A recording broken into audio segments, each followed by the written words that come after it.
Hey, good morning. I started working on wiring the battery bank up this morning to its final configuration, and I decided on a layout here the way I have it arranged. I am leaving the copper bus bars in place for now because those seem to be working well, and I will either look at making covers for those and tinning the ends, but I haven't decided what I'm going to do, if or I eventually will replace those with short cables. But for now, those are working fine.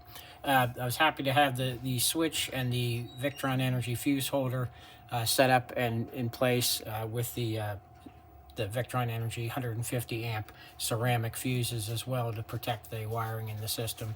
That seems to be a good configuration. None of the wires are laying on top of each other or chafing in any way. There's some clearance, and everything should be configured fine for now. I removed a couple of these handles that came on the batteries. The cords actually just unhook from the ends of the handle, and you can remove them easily without modifying them, so that way if I need to put them back on to move the batteries, I can, no problem at all. This allowed me to run the wiring for the one charge lead through those handles to secure it and route it a little bit cleaner on the battery. So that's the progress I have so far. I'm going to keep working on that, and I'll go ahead and splice these segments together. Thank you.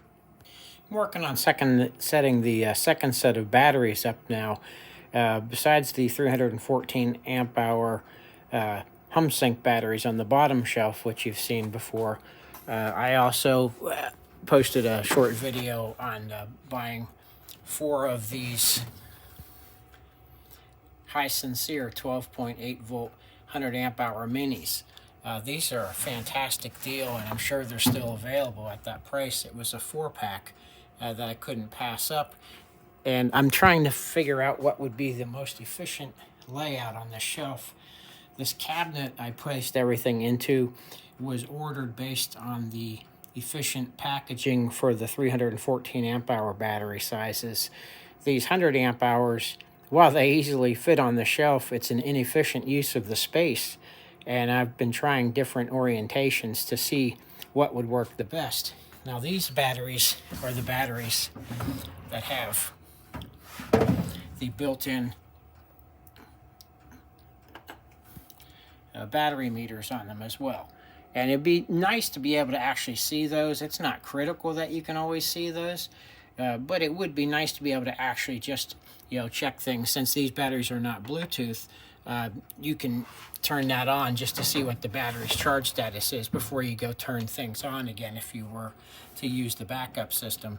And I would like to have them oriented in this direction as well, because the way the cells are inside these batteries, the batteries are actually upright, sitting in this configuration. So the vents on top of the batteries are right here.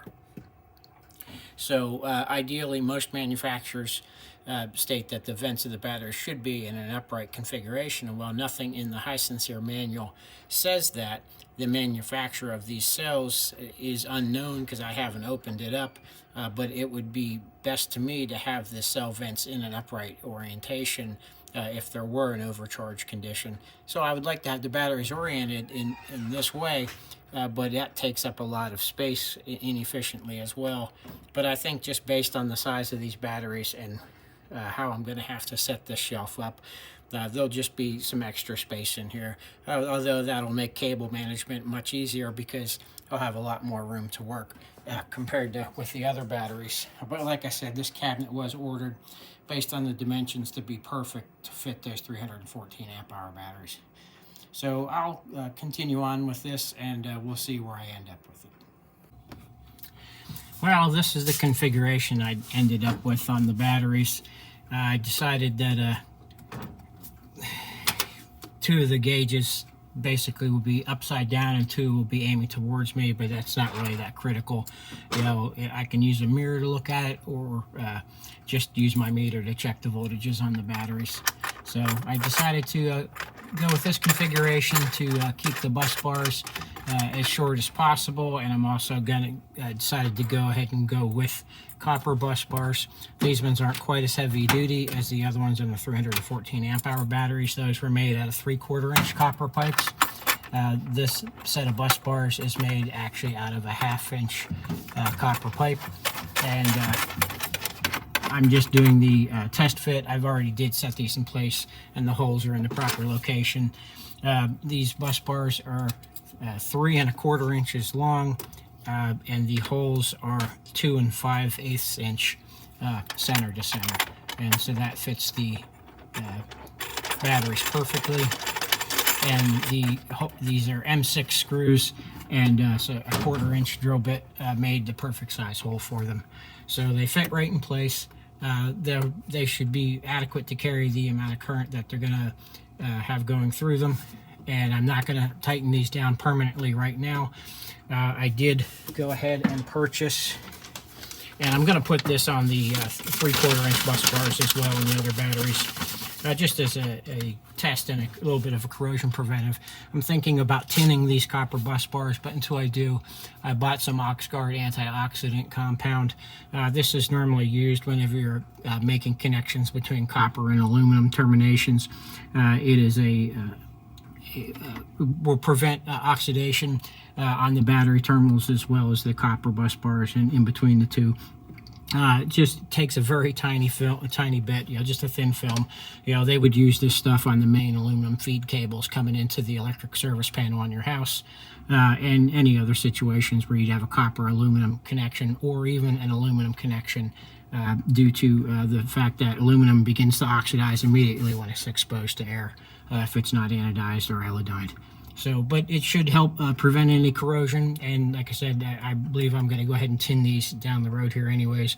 But for now, this will be a test on this set of batteries, and we'll see how we proceed from there. But like I said, this is the configuration that I'm going to go ahead and do in the cabinet.